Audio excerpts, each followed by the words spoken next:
오늘 이 스마트폰이라고 하는 것은 현대인의 생활에 없어서는 안 되는 정말 필수 중에 필수적인 이런 물건으로 지금 사용되고 있습니다.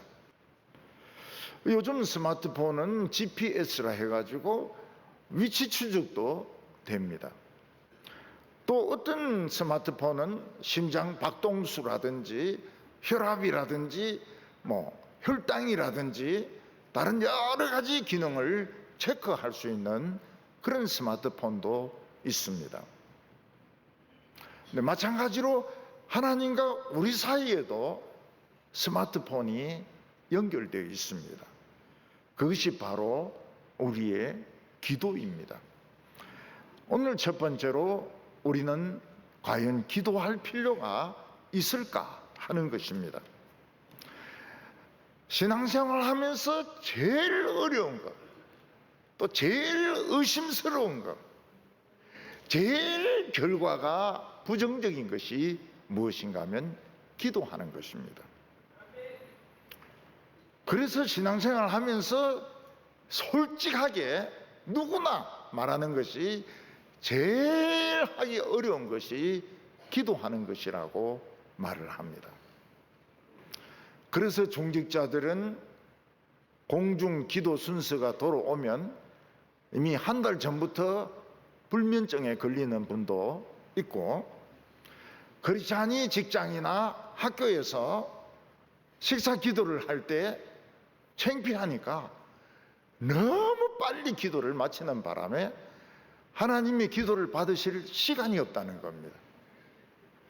이 밥을 이렇게 놓고 손을 모으길래 기도를 시작하는구나 해서 하나님이 기도 받으려고 준비하는데 벌써 밥 먹고 있는 겁니다.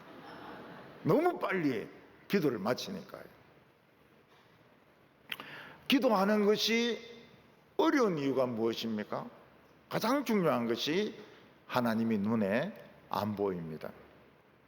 또 하나님이 이 기도에 대해서 반응을 하시지 않는 겁니다. 또 전화를 기도를 하는데 어려운 이유가 뭔가 하면 뭐 가지고 기도해야 될지 모르는 것입니다. 그래서 대개 사람들은 너무 기도를 훌륭하게 하려고 애를 씁니다. 그러나 이 전화 통화는 특히 부부 사이에 친하면 친할수록 시시한 이야기 합니다. 시시한 이야기. 절대로 어려운 이야기 가지고 통하지 않습니다.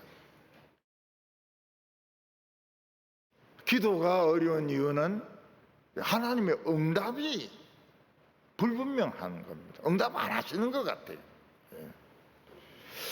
몸이 막 고통스러워서 막 기도를 하는데 금방 나으면 응답하셨구나 하는 걸 아는데 더 아파요. 기도하고 나면 더 아픕니다. 돈이 필요해서 막 기도를 했는데 눈 딱 뜨니까 앞에 돈이 턱 있으면 기도 안 할 사람 누가 있습니까? 돈 안 와요. 애가 지금 수능 시험을 치는데 막 기도를 합니다. 옆에는 불자가 기도하고 여기는 신자가 기도하고 불자보다 더 세게 막 기도합니다. 근데 애 점수가 더 많이 떨어졌다 그래요. 그러면 마음속에 무슨 생각이 드는가 하면 기도하는 것은 참 멍청한 짓이구나. 기도하는 시간에 사람을 하나 더 만나고 단어를 하나 더 외우는 것이 지혜로운 것이구나. 사실은 이런 생각들을 거의 대부분의 크리스찬들이 다 가지고 있습니다. 그래도 할 짓 없으면 기도나 하자. 사람 만나고 사람 만나서 부탁을 하고 사람 단어를 외우고 이게 훨씬 더 효과적이고 기도하는 것은 멍청한 짓이다.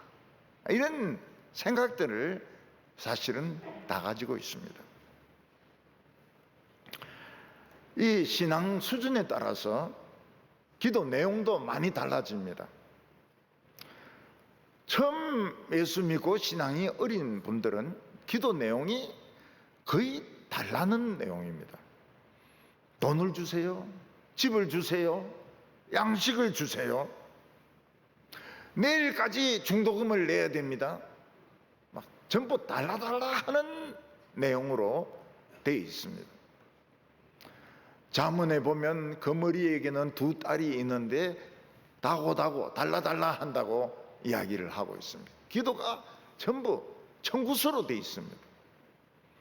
아예 어떤 분은 종이에 이 기도 제목을 적었는데 거의 청구서입니다.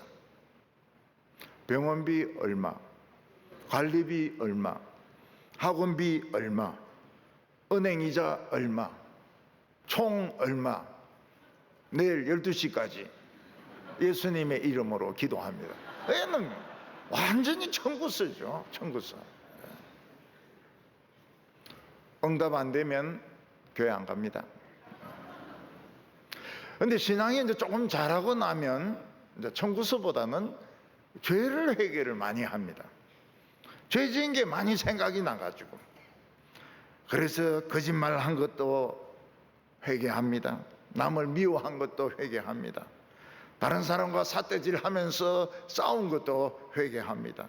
나쁜 생각까지 했던 거 회개합니다. 교회 빠졌던 거 회개합니다. 안 좋은 영화 봤던 거 회개합니다. 이 회개하는 내용이 많습니다. 거의 경찰서에서 취조당하는 수준으로 그렇게 죄를 자백을 합니다.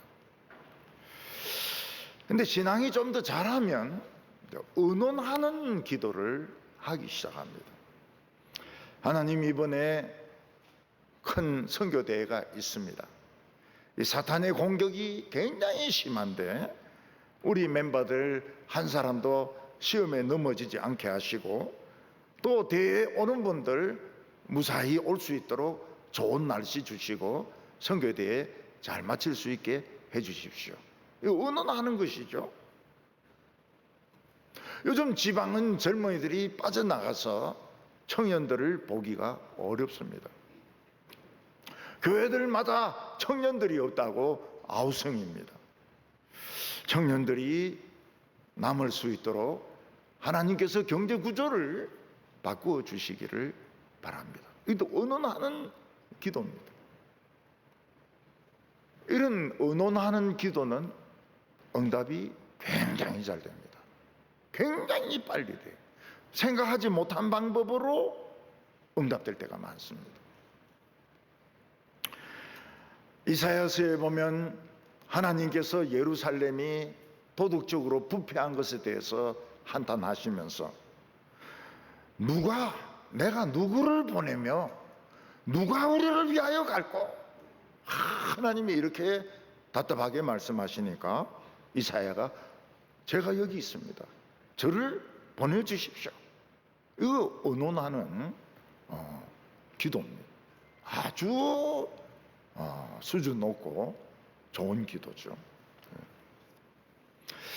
예수님은 우리가 기도하기 전에 하나님이 우리 필요한 것을 다 하신다고 했는데 그래도 기도를 해야 될까요? 또 많은 이들은 기도 안 해도 저절로 잘 되는데 꼭 기도할 필요가 있을까요? 특히 일요일은 얼마나 많은 사람들이 예배드리고 기도하는데 하나님이 내 기도까지 들어주실까요? 기도는 호흡입니다. 영혼의 호흡입니다. 정상적인 사람은 자기가 인식하든 인식 못하든 항상 호흡을 해야 됩니다. 기도가 멈추면 이 사람은 호흡이 중단된 겁니다. 잘못하면 죽을 수 있습니다. 하나님은 귀를 만드신 분 아닙니까? 그래서 아무리 엉터리로 기도해도 다 알아듣습니다. 귀를 만드신 분은 다 알아들어요. 아무리 참 말도 안 되는 소리 해도 다 알아듣습니다. 더듬어도 알아듣습니다. 속으로 해도 알아듣습니다. 귀를 만드신 이가 듣지 않겠느냐. 다 알아듣습니다. 그래서 하나님이 내 기도를 안 들으시면 어떻게 하나, 그런 걱정은 할 필요가 없습니다. 기도 안 하는 게 문제지, 기도는 다 듣습니다. 네, 전부 다 듣습니다. 근데 어떤 기도는 금방 응답하시지 않습니다. 왜냐하면은 금방 응답하면 중요한 줄 모르거든요. 귀한 줄 모르거든요. 그래서 이 교회 부흥을 위해서는 몇십 년 기도해야 돼요. 교회 부흥 잘 안 돼요. 가족 전도를 위해서 기도하는 거 잘 안 됩니다. 나중에는 예수 믿기는 믿어요. 믿지만 굉장히 어렵습니다.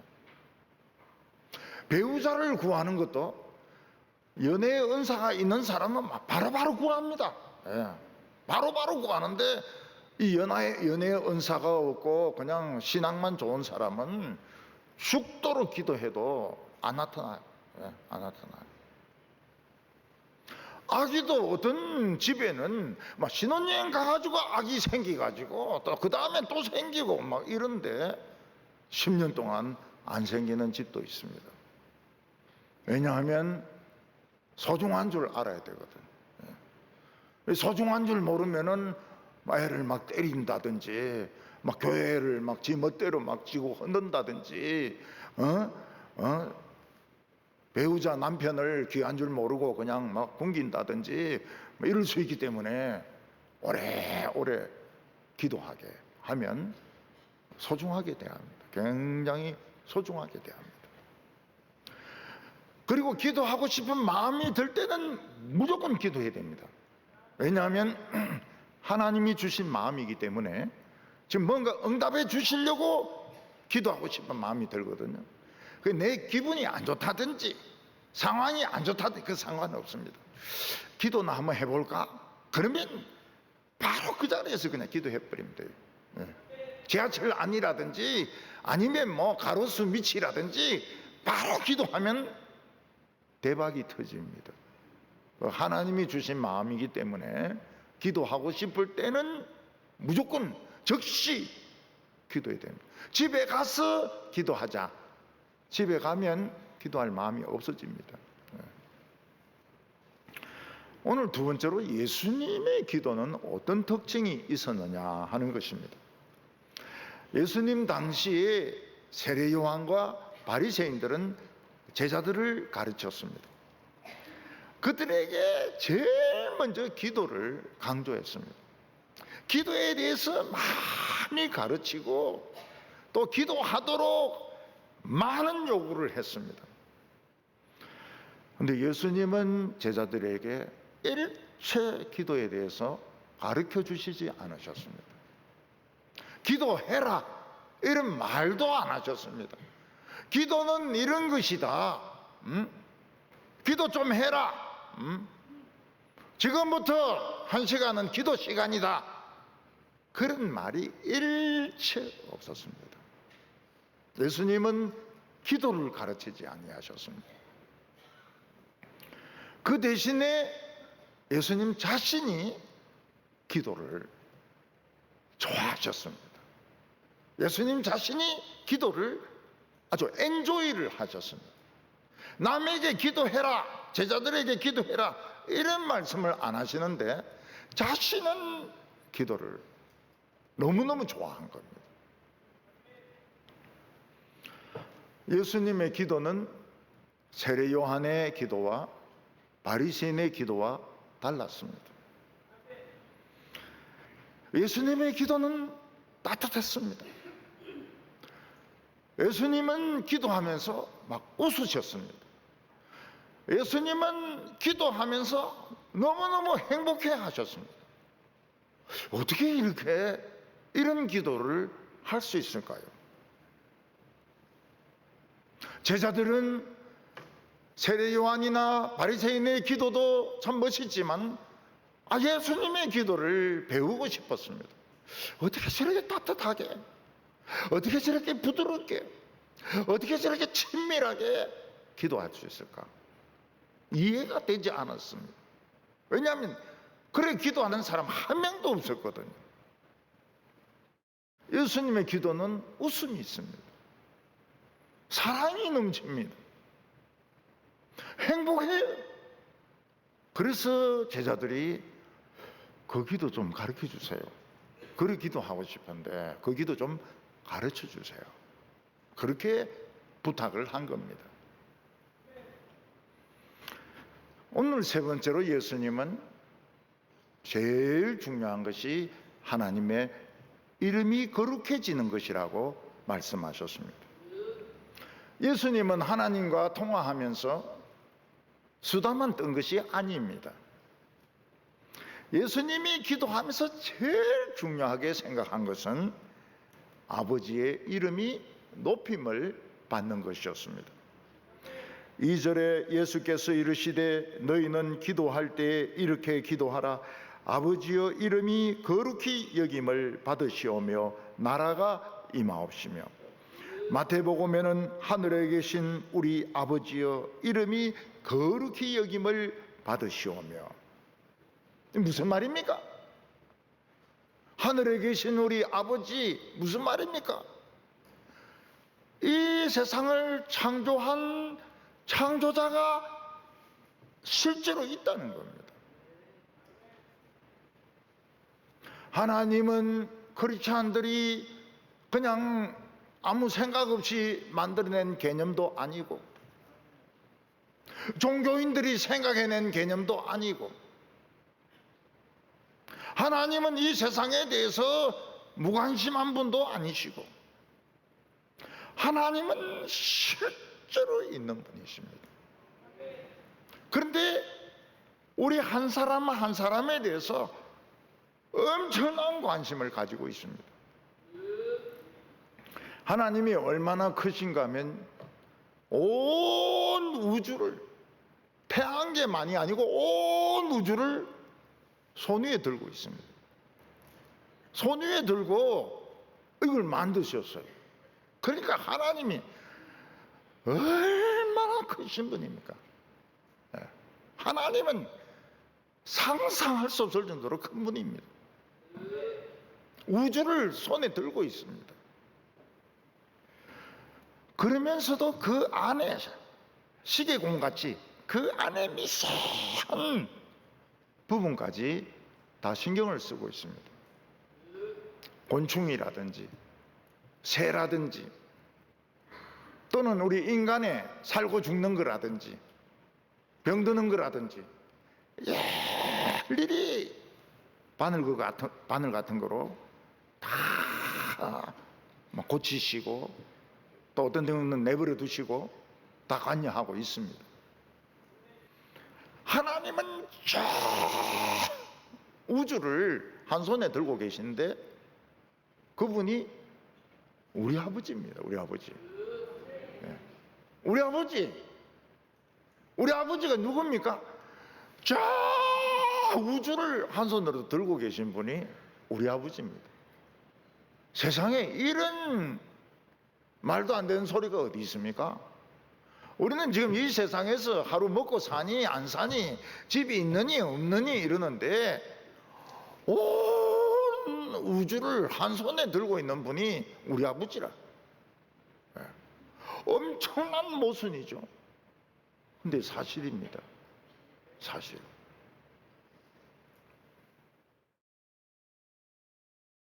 죄인은 하나님의 아버지가 안 됩니다. 이것보다 더 중요한 것이 없습니다. 뭐 자녀들이 하버드 대학 들어가고 서울대학교 나오고 뭐 좋은 데 취직하고 필요 없습니다. 아버지 없어요. 하나님을 아버지라고 부르는 것이 이 세상에서 최고로 중요한 것입니다. 우리 인간들은 너무 망가져 있습니다. 너무 망가져 있어가지고 하나님을 몰라요. 우리 인간들이 다른 사람을 그렇게 미워하고 못된 말을 하고 그렇게 삐딱하게 굴고 이게 너무 망가진 겁니다. 이거는 이거는 버릴 수밖에 없어요. 빨리 시간이 있을 때 빨리 예수님 붙잡아야 됩니다. 고침을 받아야 됩니다. 예수님은 하나님의 나라가 임하게 해달라고 기도하고 있습니다. 이건 하나님의 나라는, 하나님이 계신 곳은 나라의 형태로 되어 있다는 겁니다. 천당이 아닙니다. 집당자가 아니에요. 옛날에는 막 천당에 가면 좋겠네 이랬는데 지금은 천당이 아닙니다. 나라입니다, 나라. 어떤 계곡에 거기 막 이런 그 복숭아가 막 맺혀 있고 막 이런 무릉도원 아닙니다. 무릉도원이 아닙니다. 천국은 무릉도원이나 꽃밭이 아닙니다. 천국은 어마어마하게 강한 나라입니다. 거기는 왕이 있습니다. 신하들이 있습니다. 군대가 있습니다. 백성이 있습니다. 무기가 있습니다. 백화점이 있습니다. 아니, 목사님, 천국에 백화점이 있다는 말 못 들었는데요. 나중에 가보세요. 뭐 다 백화점이니까요. 마태복음에 보면 뜻이 하늘에서 이룬 것 같이 땅에서도 이루어지이다. 무슨 말입니까? 하나님의 뜻은 이미 정해져 있다는 것입니다. 영화 소설 토지를 보면 어떻습니까? 박경리 씨 머릿속에는 다 구상이 끝나 있습니다. 그래서 서인은 그 머슴하고 결혼을 하고 그 다음에 전쟁이 나가지고 저 전부 용정으로 이사를 가고 뭐 조중구란 놈이 와서 재산 다 말하면 이게 박경리 머릿속에는 다 들어있는 거예요. 마찬가지로 하나님의 뜻은 다 정해져 있습니다. 누구는 성공하고 누구는 지금 좀 아프다가 나중에 큰 인물이 되고 다 정해져 있습니다. 근데 그게 땅에서 100% 이루어지느냐? 안 이루어집니다. 하나님의 뜻이라고 해서 100% 이루어지는 거 아닙니다. 어쩌면은 한 30%도 안 이루어질 줄 모릅니다. 왜냐하면 사람이 하나님의 뜻을 믿지 않기 때문입니다. 늘 빼딱한 눈으로 보고 있기 때문에. 하나님은 굉장히 선한 뜻을, 좋은 계획을 가지고 있는데 본인이 빼딱하고 부정적인 거예요. 그럼 안 이루어집니다. 예수님은 가룟 유다가 훌륭한 말씀의 종이 되기를 원하셨습니다. 근데 가룟 유다는 끝까지 빼딱했습니다. 나중에 예수님을 배신해 가지고 팔아먹었습니다. 그리고 죽었어요. 자살해서 죽었습니다. 어떤 사람은 그렇게 말합니다. 가룟 유다가 예수님을 배신한 것은 운명이었다. 피할 수 없는 운명이었다. 또 요즘 나그 한마디에서 옛날에 막 문서들이 나오는데 거기 보면은 예수님하고 가룟 유다하고 서로 짰다는 거예요. 네가 나를 팔아먹어라. 응? 나를 팔아먹어라. 그럼 내 십자가에 죽겠다. 그런 하나님 뜻이 어디 있습니까? 그건 전부 그거는 그 옛날부터 그거는 거짓이고 사기고요. 가룟 유다가 예수님을 팔아먹은 것은 아무도 강요하지 않았습니다. 자기가 한 거예요. 예수님은 선한 뜻을 가지고 계셨습니다. 선한 뜻이 안 이루어졌어요. 하나님의 뜻이라고 해서 무조건 강권적으로 이루어지는 거 아닙니다. 우리가 불신하고 우리가 빼딱하고 우리가 저항하면 안 이루어집니다. 정반대로 나타날 수 있습니다. 그래서 하나님의 뜻은 항상 선하시다. 하나님은 나에게 항상 선한 뜻을 가지고 계신다 하는 것을 믿으시기 바랍니다. 그래서 열심히 노력해야 됩니다. 하나님이 좋은 뜻을 가지고 계시니까 내가 거기 순종해서 열심히 노력할 때 하나님의 뜻은 하늘에서 이루어진 것처럼 땅에서도 이루어질 줄로 믿습니다.